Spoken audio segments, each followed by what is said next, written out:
اور کس لیے جب تو پتا نا میں تقریر کر رہا ہوں تو کیوں رکھی کیوں نکالا؟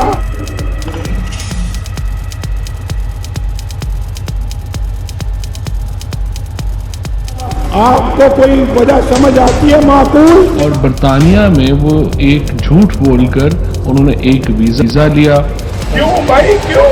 پاکستان کے لوگوں کا یہ مطالبہ تھا برطانیہ کی حکومت سے کہ آپ ایسے لوگوں کو وہاں پہ پناہ نہ دیں جو لاکھوں نہیں، کروڑوں نہیں، اربوں روپے کی کرپشن میں ملوث ہیں.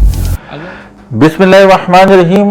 السلام علیکم دوستو. نون لیگ شوق میں ہے اور ہونا بھی چاہیے. ان کے قائد جو علاج کی غرض سے لندن میں رکے ہوئے تھے اور ان کو اب برطانیہ میں رکنے کی اجازت نہیں مل رہی.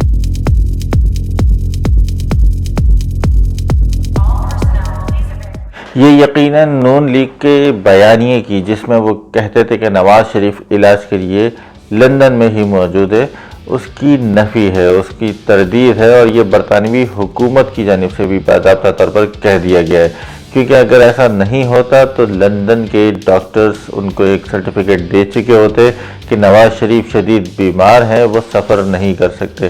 اور اس وقت انسانی بنیادوں کی بنا پر لندن حکومت انہیں ٹریول کی اجازت نہیں دیتی یا پھر ان کی ویزا میں ایکسٹینشن کر دیتی. بہرحال جب سے یہ خبر آئی ہے ہم ٹویٹر پر اس کو مسلسل فالو کر رہے ہیں. آپ سب بھی دیکھ رہے ہوں گے نون لیگ کی جانب سے ایک گہری خاموشی ہے.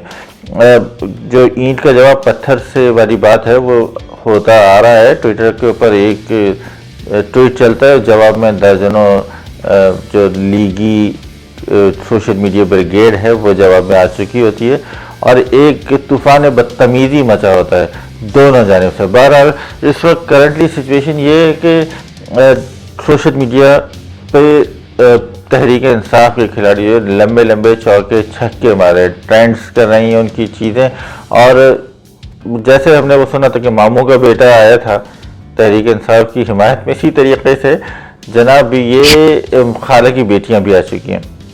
مریم اورنگزیب کا جو ٹویٹ تھا وہی میسج سیم کاپی ہوا ہینا پرویز بٹ. اور یہ ہمارے ایک یہ بڑا سیٹ بیک ہے کہ یہ کاپی پیسٹنگ چلتی ہے. واٹس ایپ کے اوپر ایک میسج فارورڈ دیا جاتا ہے اور پھر یہ سب ایک ساتھ شیئر کر دیتے ہیں. طلعت حسین صاحب فرماتے ہیں کہ جناب امریکہ، افغانستان، انڈیا، کشمیر نہ 200 ارب روپے کی واپسی یا پھر ریڈ لسٹ، یو کے ریڈ لسٹ سے پاکستان کا نام نکلوانا. اگر حکومت کی آج کوئی کامیابی ہے تو جناب نواز شریف کا ویزا اس کی توسیع رکوا دینا.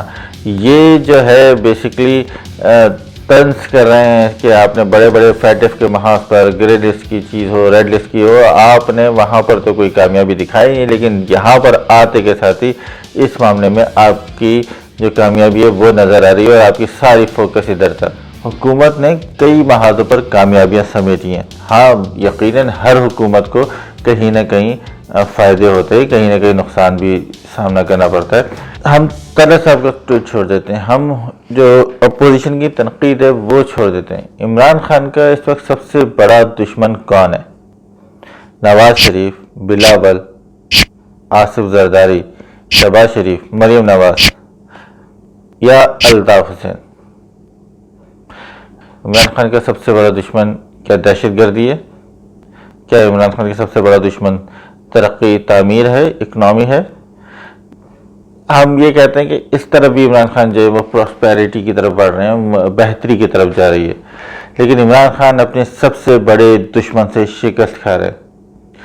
آپ چھوڑ دیجئے، مطلب ہم طرف سے آپ سے جتنی بات کو ڈس ایگری کریں، لیکن ایک بات جو ہمیں اس میں ماننی چاہیے کہ عمران خان کی توجہ عوام کے بنیادی مسائل کی طرف اس حد تک نہیں ہے جتنی ہونی چاہیے تھی.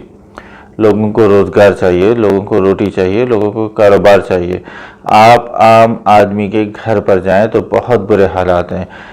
جو تنخواہ آتی ہے وہ آنے سے پہلے ختم ہو چکی ہوتی ہے. لوگ ہر مہینے قرضے لیتے ہیں اور اس کے بعد اس کو سنبھال نہیں پاتے. سیلانی کے دسترخوان پہ چلے جائیں، اس کے علاوہ آپ جے ڈی سی کے دسترخوان کراچی میں بے پناہ بڑھتے جا رہے ہیں. چھیپا کے دسترخوان، یہ دسترخوانوں کی لائنیں کیوں لگ رہی ہیں؟ لوگوں کے گھروں میں کھانے کے فاقے پڑ رہے ہیں. لوگ چہرے چھپا کے ہیلمٹ پہنے جاتے ہیں، کھانے لیتے ہیں اور گھر چلے جاتے ہیں۔ لنگر کھانے بنانے سے معاملہ حل نہیں ہوتا۔ جاپان کی کہاوت ہے کہ مچھلی ہمیں شکار کرنا سکھا دیں، ہمیں مچھلی دیں مت۔ جب لوگ اپنا کاروبار خود کریں گے، اپنے گھر میں 2 روٹی لے کے جائیں گے، یقین مانیں آپ کے لیے بہت زیادہ سارے معاملات آپ کے وہیں حل ہونا شروع ہو جائیں گے۔ یہ بہت لانگ ٹرم پلاننگ ہے، اس کے نتائج نکلیں گے عمران خان کی جو پالیسیاں ہیں، لیکن رائٹ ناؤ اس وقت سب سے بڑا مسئلہ یہ ہے کہ پاکستانی اور جو غریب عوام ہے اور جو امیر ہے ان کے درمیان خلیج بڑھتی جا رہی ہے، فاصلہ بڑھتا جا رہا ہے اور لوگ غریب سے غریب ہو رہے ہیں اور اس وقت ان کی حالت انتہائی خراب ہے۔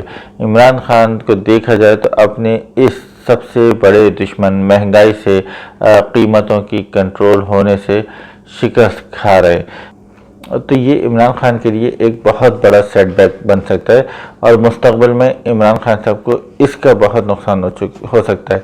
اپنی رائے سے ضرور آگاہ کیجیے گا۔ بہت شکریہ۔